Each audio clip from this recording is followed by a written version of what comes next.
end पे. All right, people. So today's lecture, actually, we do not have a lecture. What we did was we attempted this question. I made the class write this question from May June 2023 to 1, question 2, part A. With the help of a diagram, explain the difference between the causes of a movement along and a shift of a PPC and consider which is likely to have the most immediate impact. So you can take a screenshot, people who are watching on YouTube. Okay, you can take a screenshot of this. So this is our attempt for this question. And then we did this. So if you like, you can take a screenshot. Make sure you write your answers. The only way to an A grade is writing your writing. Otherwise, there is no other way to go towards a A grade. अच्छा जी, हो सकता है कि हमारा अंडा आ जाए, 0 number आ जाए, check ना हो जाए, चेक हो जाए, फिर चले फिर आ जाए. हाँ जी. And I want you to check your answer now. Check your answer. Open your answer. लिखें एंड पे 3 3 2. इधर इधर बातें नहीं भाई. Check your answer. An understanding of a PPC shown through an accurate diagram with correctly labeled axes. 1 mark. Did we do that? इधर आ जाएं. ये नॉलेज अंडरस्टैंडिंग वाला पार्ट है. 1 नंबर ऐड कर दें. ये किसका है? हमने दिखा दिया है पीपीसी सही तरह. वो हमने पीपीसी बिल्कुल सही दिखाया. एक्सेस को टच किए दोनों साइडों से. Movement along the PPC showing a trade off between production on the trade off दिखाया था कि एक बढ़ रहा है तो दूसरा गिर रहा है on the axis. Did we show it? Yes we did. एक और नंबर आ गया हमारा.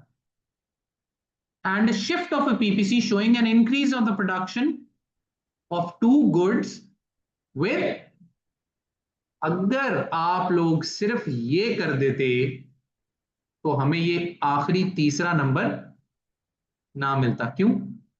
वो कह रहे हैं कि दिखाएं कि दोनों गुड्स की आउटपुट इसमें बढ़ी है और इसमें ट्रेड ऑफ ये भी बढ़ा और ये भी बढ़ा. हाँ, पढ़ें इसको गौर से, पढ़ें ऊंचा पढ़ें. A shift of a PPC showing an increase in of 2 goods with no trade-off, showing an increase in production. तो अगर हम ये खाली ये बना देता मैं, वो खैर एक तरह से मुझे एडवांटेज भी है क्योंकि मुझे मार्क्स की रटी भी है.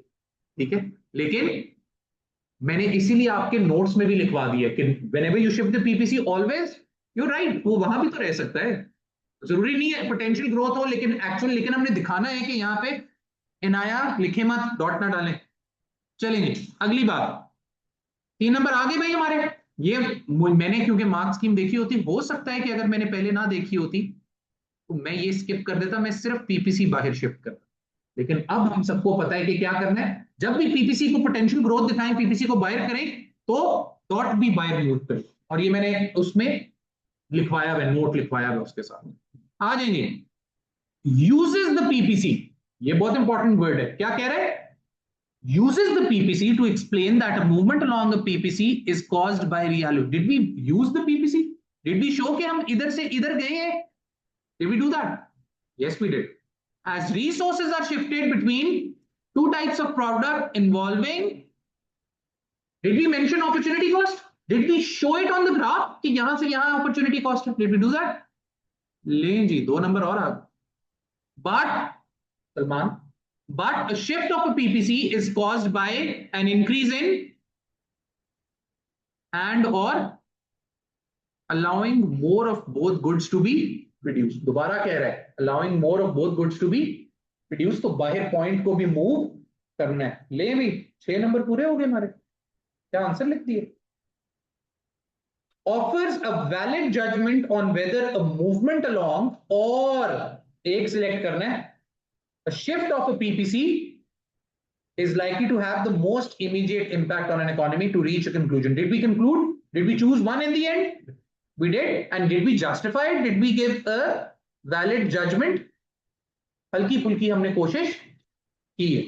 मेरा ख्याल से वो नंबर काट नहीं सकता, लेकिन अगर बहुत ही कोई घटिया आदमी हो गया वो ये भी कर सकता, लेकिन we are happy to get 7 age. ठीक है, जरा हम्बल होके अपने आप को 7 दे।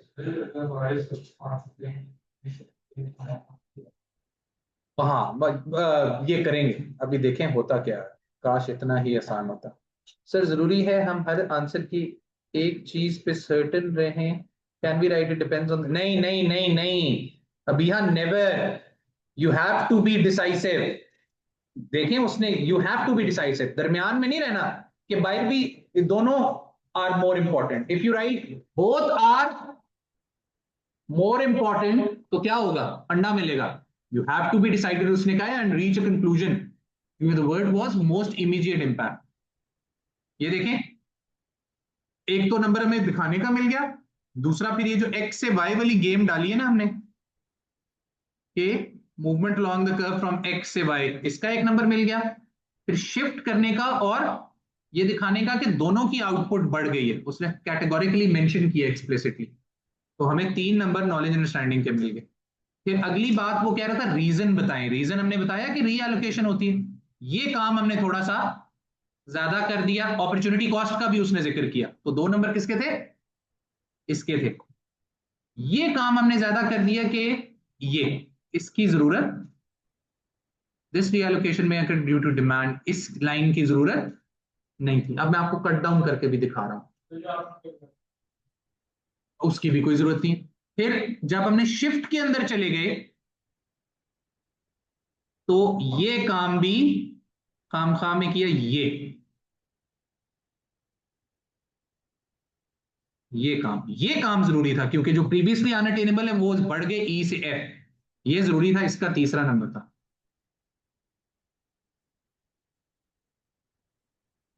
क्या दे दे, वेग दे दे, नहीं एग्जाम्पल को वेग नहीं कहेंगे, नेगेटिव मार्किंग नहीं है। बेशक इसमें साथ साथ इसके बाद बिरयानी बनाने की तरकीब लिख दें, 8 नंबर आ गए तो आ गए, नेगेटिव मार्किंग नहीं है। और फिर एंड पे हमने अपना प्यारा सा खूबसूरत सा कंक्लूजन दे दिया। क्या ख्याल है, अच्छा ख्याल है बुरा ख्याल है? इतनी सी बात थी और आप टेंशन ले रहे थे। अब क्या होगा, आज तो मेरे से आपने इतना ज्यादा लिखवा दिया, मेरी उंगलियों में दर्द निकल आया। कल कौन लिखेगा? मैं हेल्प करूंगा, तो मैं बच्चों की तरह लिखवाऊंगा। Is this clear? पीछा नहीं छोड़ेंगे जब तक 8 नंबर पे ग्रिप पक्की